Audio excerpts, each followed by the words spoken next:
Je vais être très ennuyé pour le résumer, puisque c'est quand même, ça part de plein de choses, c'est plein de petites choses comme ça qui, petit à petit, viennent les unes vers les autres et forment une histoire. Et finalement, cette histoire-là, ça pourrait être l'histoire d'une rencontre, l'histoire du monde, l'histoire de l'amour. Ça peut être la naissance des étoiles, la naissance du feu, pourquoi l'amour donne des ailes.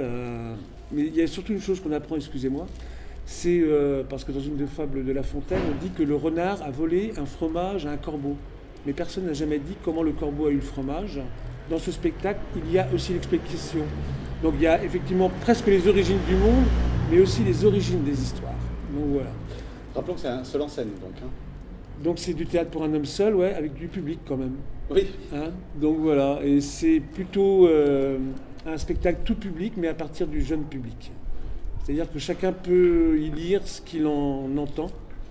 Et le rire, parce qu'il y a beaucoup de rire qui naît de la poésie. C'est une poésie drôle, finalement. Et de la poésie avec de l'humanité, surtout l'humanité des rencontres. Finalement, le renard est complice avec le corbeau. Et un petit garçon qui a continué sa vie longtemps, longtemps, longtemps, et toujours resté fidèle à sa nourrice, finalement.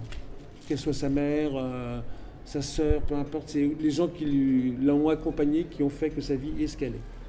Moi, au départ, je ne suis pas en mission, quoi. Hein, donc, je ne suis pas en mission, mais je ne veux pas rendre non plus les gens otages du temps. Donc, c'est-à-dire que je ne remplis pas le temps, j'essaie de le nourrir. Donc, on va faire un voyage ensemble pendant 40 minutes. Et pendant 40 minutes, on va essayer de s'enrichir de la sensibilité de chacun. C'est vrai que on dit souvent, c'est récurrent comme réponse, un spectacle tout public, enfin jeune public correspond à tous les publics. Là, c'est particulièrement vrai parce qu'il y a des complicités différentes. C'est-à-dire que l'histoire peut commencer pour des gens qui ne connaissent aucunement les fables de La Fontaine, qui racontent simplement l'histoire d'un corbeau et d'un renard. On s'en fout que ce soit de La Fontaine ou pas.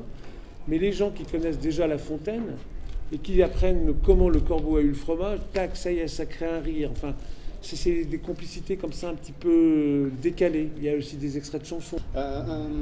Des parents qui amènent leur enfant là, ils vont l'emmener pour qu'il rêve finalement, pour qu'il s'amuse. Qu'est-ce qui va... J'espère qu'ils ne vont pas l'amener pour s'en débarrasser pendant 1 heure déjà. Hein. Et bah oui, je pense que les gens ici qui amènent leurs enfants au spectacle ont déjà cette notion-là que le spectacle nourrit l'imaginaire. Ce que nous on donne, ça va continuer à fleurir chez celui qui l'a reçu, on espère.